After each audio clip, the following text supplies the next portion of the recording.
Hello friends, કેમ છો? મજામાં? આજે હું બનાવું છું પત્રવેલા પાંતરા. ગુજરાતીઓનું એકદમ સ્પેશિયલ છે.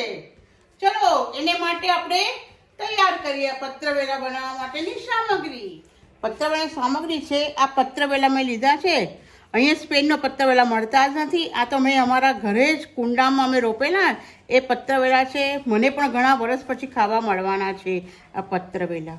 એની સામગ્રીમાં છે જો મેં આ 2 વાટકી જેટલો ચણાનો લોટ લીધો છે, થોડી આંબલી લીધી છે, થોડા આદુ મરચાં લીધા છે, મીઠું લીધું છે અને અમે તલ લીધા છે અને થોડા ધાણા જીરું, હળદર, લાલ મરચું, મીઠું અને ગોળ લીધો છે.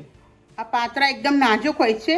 એને એકદમ સારી રીતે પહેલાં ધોઈ નાખવાના, પછી એક આવી રીતે સૂકું કપડું લઈને એને સારી રીતે ધોઈ નાખવાનું. ને આમાં આવા નસ હોય છે એ મેં કાપી લીધા છે. તમારે એને પણ એને કાપી લેવાના, અને તો એ ગળામાં આવશે એટલે બધાને ગળામાં એને પ્રોબ્લેમ કરશે. એટલે એને પહેલાં એને કાપીને સારી રીતે તમારે એને આવી રીતે ધીમે ધીમે એને હલકા હાથે લૂછી નાખવાના, નહીં કે પત્રવેલા તરત જ ફાટી જાય છે. આ એનો ખાસ ખ્યાલ રાખવો પડે છે. એને આપણે નસ વધારે એને કાઢી નાખવી પડે છે. સૌથી પહેલાં આપણે જે એક વાડકો જેવું મેં અહીંયા લોટ લીધો છે એને આપણે સારી રીતે ચાળી લેવાનો છે. એટલે ચાળશો એટલે એમાં જે કંઈ હોય ને ગઠ્ઠા હોય એ બધા નીકળી જશે. એને ચાળીને તૈયાર કરી દો.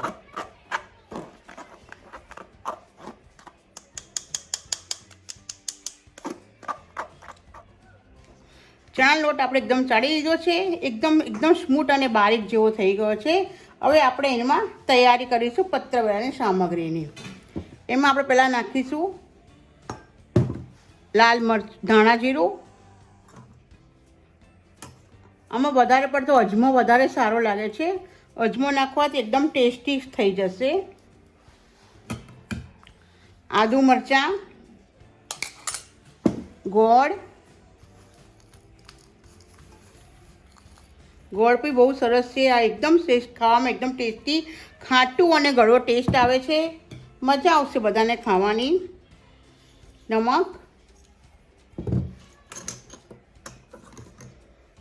થોડી હલ્દી,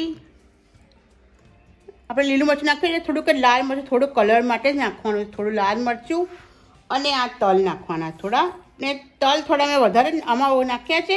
પછી આપણે વઘારમાં પણ તલ નાખવાના, એટલે આમાં અંદર થોડાક જ નાખે તો ચાલશે. હવે એને બધાને મિક્સ કરી દો. થોડું એમાં તેલ નાખવાનું છે. 1 સ્પૂન જેટલું તેલ નાખવાનું છે.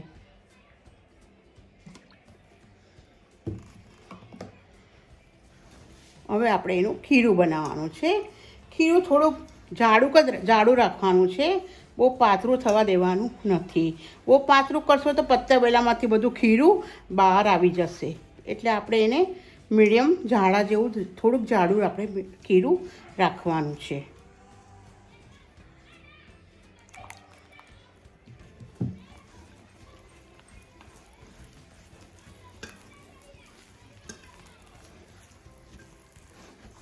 હવે એકદમ થોડું જાડા જેવું આપણે ખીરું રાખવાનું છે.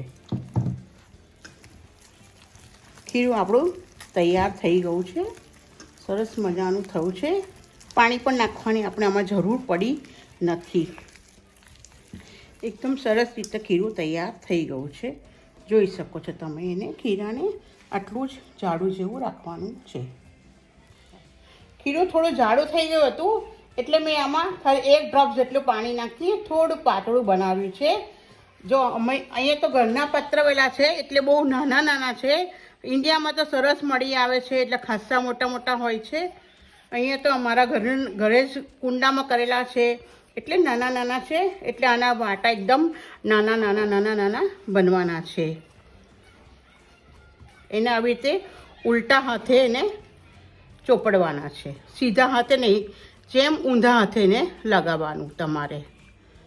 એક મૂક્યા પછી એવી રીતે થોડું અડધી સાઈડ એને બીજું મૂકવાનું. આવી રીતે મૂક્યા પછી એને સેમ આવી રીતે ઉપરની સાઈડે જવાનું. ઉપરની, નીચેની સાઈડે નહીં આવવાનું. આવી રીતે તમારે એને ચોપડવાના છે. હવે એને આવી રીતે વાળવાના. આવી રીતે એને બંને બાજુથી વાળીને એમાં હલકે હાથેથી લોટ લગાવી દેવાનો. પછી એને આમ આવી રીતે ભેગા કરી ધીમે હાથે આવી રીતે એને ગોળ ગોળ આવી રીતે વાળીને આપણે એને મૂકી દેવાના છે. આપણું આ પત્રવેલું એકદમ ફાઇન તૈયાર થઈ ગયું છે. આવી રીતે આપણે ધીરે ધીરે બધા જ પત્રવેલા આવી રીતે ચોપડી દેવાના છે.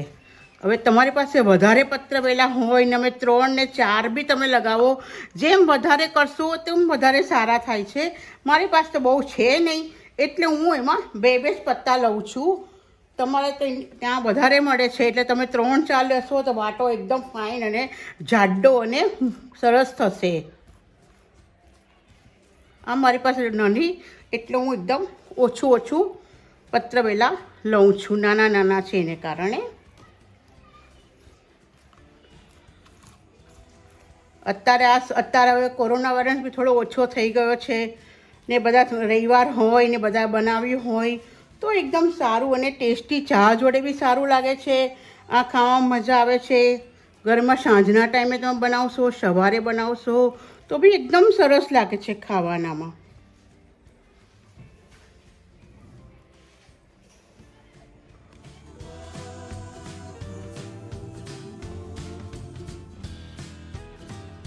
હવે આપણે ઇડલી સ્ટેન્ડમાં આપણે એને બાફવા માટે 20 મિનિટ સુધી આપણે એને બાફવાના છે. તો એની ઉપર આપણે આવી રીતે જારી ઉપર થોડું તેલ લગાવી દેવાનું છે. આપણું એકદમ ગરમ થઈ ગયું છે. હવે આપણે એને પત્રવેલાને ગોઠવી દઈએ.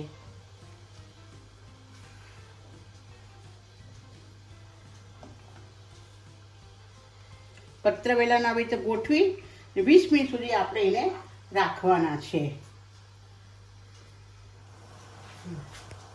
આને મીડિયમ ફ્લેમ ઉપર 20 મિનિટ સુધી આપણે એને થવા દેવાનું છે. 20 મિનિટ થઈ ગઈ છે. આપણા પત્રવેલા એકદમ બફાઈ ગયા છે. તમે જોઈ શકો છો એકદમ ફાઇન અને સુંદર છે. આપણું તેલ ગરમ થઈ ગયું છે. હવે આપણે એને વઘારી દઈશું. એને માટે મેં થોડી અહીંયા રહી લીધી છે. જો રહી મેં એકદમ અવાજ આવવા મળી ગયો, તતડી ગઈ છે. હવે આપણે એમાં તલ નાખી દઈશું. આ મેં થોડા લાંબા અને ગોળ એવા લીલા મરચાં લીધા છે, એ આપણે થોડા વઘારમાં નાખી દઈશું. ને થોડું કોપરું નાખીશું. એને કારણે એકદમ ટેસ્ટ સરસ આવશે. બજારમાં મળે છે ને એવો ટેસ્ટ થશે આમાં. અને થોડા લાલ થવા દેવાના મરચાંને, થોડા પડતા, વધારે નહીં. થોડા લાલ થઈ જાય એટલે આપણે એમાં પત્રવેલા એડ કરી દેવાના છે. હવે તમે વધારે તીખું ખાતા હોય તો તમે વઘારમાં લાલ મરચું પણ તમે એડ કરી શકો છો. થોડું લાલ મરચું ઉપર તમે લીંબુ નાખો તો બી બહુ સરસ ટેસ્ટ લાગે છે. હવે આપણે આમાં પત્રવેલા આપણે એડ કરી દઈશું.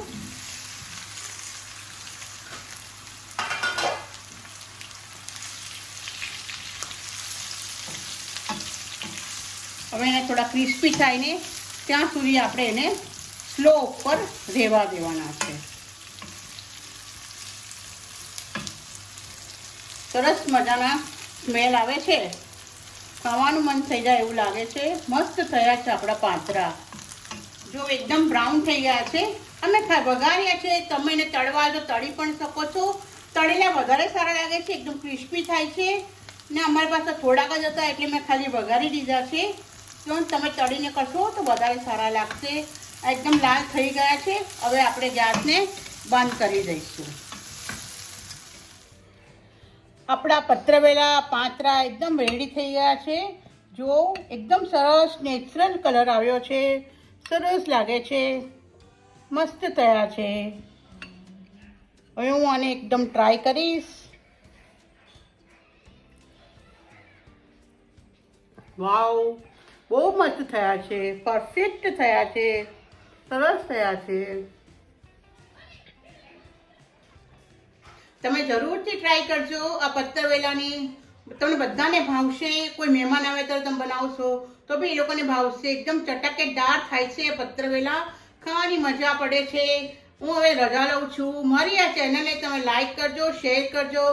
તમને બધાને મારા દિલથી જય શ્રી કૃષ્ણ.